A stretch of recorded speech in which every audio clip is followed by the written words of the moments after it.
धार में अब प्रशासन किसानों को हाईटेक तरीके से खेती करने की गुर सिखा रहा है। इसके लिए सरकार कृषि विज्ञान केंद्र की सहायता से किसानों को हाईटेक बनाने में लगी है। जिले के किसानों को ड्रोन के जरिए खेती और किसानी करना सिखाया जा रहा है। ये जो ड्रोन टेक्नोलॉजी है ये पूरा इंटरनेट बेस्ड टेक्नोलॉजी है। इसको आजकल हम जो डिजिटल या स्मार्ट एग्रीकल्चर की बात कर रहे हैं, इसका एक महत्वपूर्ण घटक है और आने वाले समय में यह हमारे किसान भाइयों के लिए बहुत महत्वपूर्ण साबित हो सकता है, क्योंकि इसमें कम समय में हम ज़्यादा एरिया में दवाई का स्प्रे कर सकते हैं। दरअसल हमारा देश कृषि प्रधान देश है। ऐसे में ड्रोन की मदद से किसान अपनी फसलों की अच्छी तरह से देखभाल कर सकते हैं। कई मायनों में ड्रोन किसानों के लिए वरदान साबित हो रहा है। ड्रोन से होगा खेतों में कीटनाशक दवाइयों का छिड़काव। ड्रोन से दवा के छिड़काव करने में समय की होगी बचत। खेत में फसलों के पकने की भी जानकारी मिलेगी। कृषि विज्ञान केंद्रों के वैज्ञानिकों ने ड्रोन के बारे में दी राय। ड्रोन के जरिए खेती करने से आएगी नई क्रांति।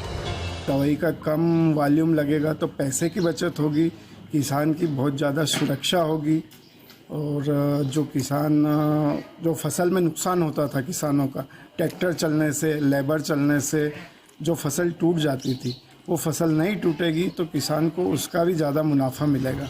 देश में किसान अभी तक परंपरागत खेती करते आए हैं, लेकिन अब देश का किसान परंपरागत खेती को छोड़कर आधुनिक खेती करने की ओर बढ़ रहा है। यही वजह है कि धार में सरकार और कृषि विभाग की पहल रंग ला रही है और किसान आधुनिक खेती करने के साथ ही हाईटेक भी बनता जा रहा है। ये पेस्टिसाइड्स ग्रोथ की उत्पाद बढ़ाने के लिए जो इन्हेंसर होता है वो सारा कुछ स्प्रे करती है। इससे आपका पानी की बचत होती है। जहाँ 500 लीटर लगता था वहाँ ये 12 लीटर के टैंक कैपेसिटी में दवा का छिड़काव कर रही है। समय की बचत है। हम 1 एकड़ करीब 8 मिनट से कम समय में कर लेते हैं। किफ़ायती है। हमें 2 से 250 रुपये से 350 रुपये के बीच में हम अपना ऑपरेशन कॉस्ट निकाल पाते हैं इसमें। चौथी बात कि जब ये ग्रामीण इलाके में पहुंचेगा तो उससे जो वहाँ के युवा हैं उनको रोज़गार मिलेगा।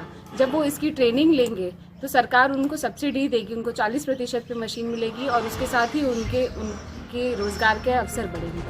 बहरहाल ड्रोन अब किसानों के साथ ही साथ युवाओं के लिए भी वरदान साबित हो रहा है। दरअसल ड्रोन के जरिए युवाओं के रोजगार का भी सृजन किया जा रहा है। निश्चित रूप से खेती में ड्रोन के इस्तेमाल करने से किसान बेहद खुश नजर आ रहे हैं।